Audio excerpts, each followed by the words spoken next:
একটা কথা আছে না যে গরিবের কথা বাসি হলেও ফলে।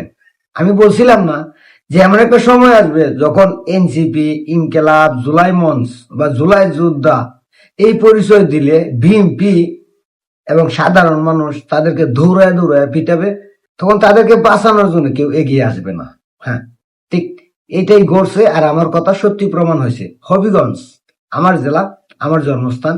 সে হবিগঞ্জে জুলাই পথযাত্রায় এনসিপির নেতা নাসির পাটোয়ারি আর ছাত্রলীগের নেতা, সাবেক ছাত্রলীগের নেতা সার্জিস আলমের উপরে হামলা হয়েছে।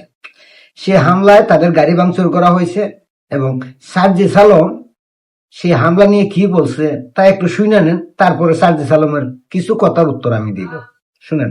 আপনারা একটু কাছে নিয়ে আসেন। আপনারা যদি দেখেন যে এখানে ওনার হাতটার কি অবস্থা হয়েছে, এই জায়গায় মানে এটা ধরার মতো কোনো অবস্থা নাই। এখানে মাথায় এই যে রড দিয়ে প্রত্যেকটা জায়গায় বাড়ি মারছে।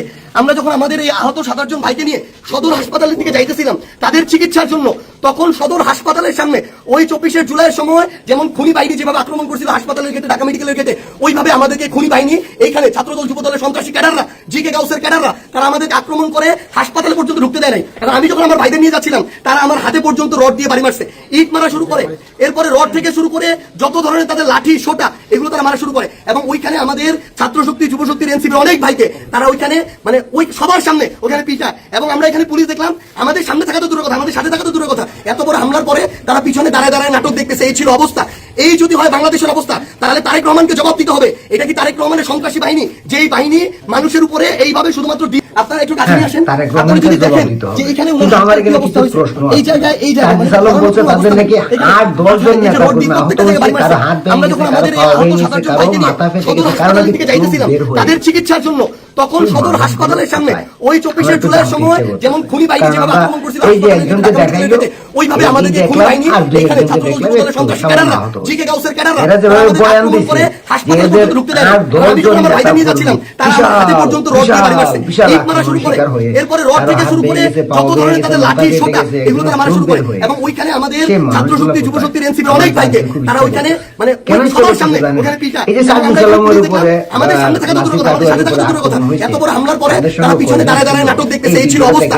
এই যদি হয় বাংলাদেশের অবস্থা, তাহলে তারেক রহমানকে জবাব দিতে হবে। এটা কি তারেক রহমানের সন্ত্রাসী বাহিনী, যেই বাহিনী মানুষের উপরে এইভাবে শুধুমাত্র। ওই যে আমি বলছিলাম যে এমন একটা সময় আসবে তাদেরকে সবাই ফিটাবে, কেউ বাঁচাতে আসবে না। ঠিক এই ঘটনাটা হবিগঞ্জে ঘটছে।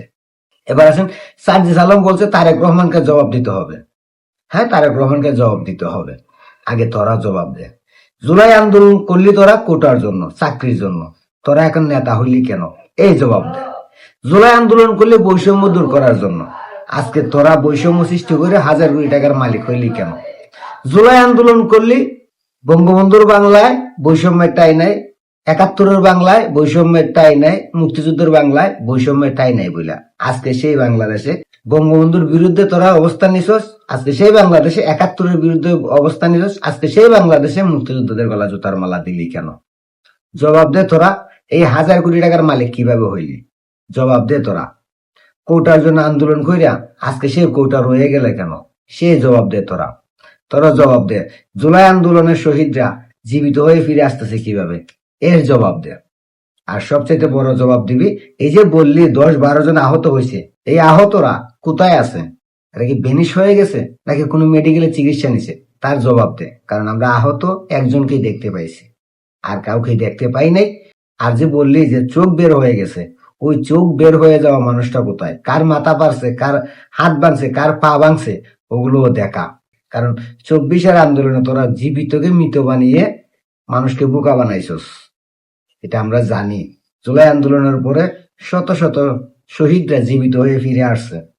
জুলাই আন্দোলনে বলছিলি লাখ লাখ মানুষ আহত হয়েছে, এখন মাত্র 14,000 আহতের তালিকা পাওয়া গেছে। জুলাই আন্দোলনে বলছিলি 4,000-5,000 মানুষ মারা গেছে, এখন মাত্র তালিকা প্রকাশ করা হয়েছে 841 জন। আর বাকিগুলো কোথায়? এর জবাব দে। তারপরে না হয় তারেক রহমান জবাব দিবে। ছাত্র দল বা বিএনপি, যুব দল তোদেরকে পিটাইছে, এটার জন্য আমি ছাত্র দল, যুব দল, বিএনপি কে ধন্যবাদ দিব। আর একটা কথা বলবো, আওয়ামী লীগও বুঝি না, বিএনপিও বুঝি না। রাজাকার পিটানোর দায়িত্ব সবার। আর তোরা হইলি সেই রাজাকার, সেই জিন্নার উত্তরসূরি, পাকিস্তানিদের উত্তরসূরি, তোরা সেই ডিপ স্টেটের দালাল, আমেরিকার দালাল। তোদেরকে পিটানো প্রয়োজন।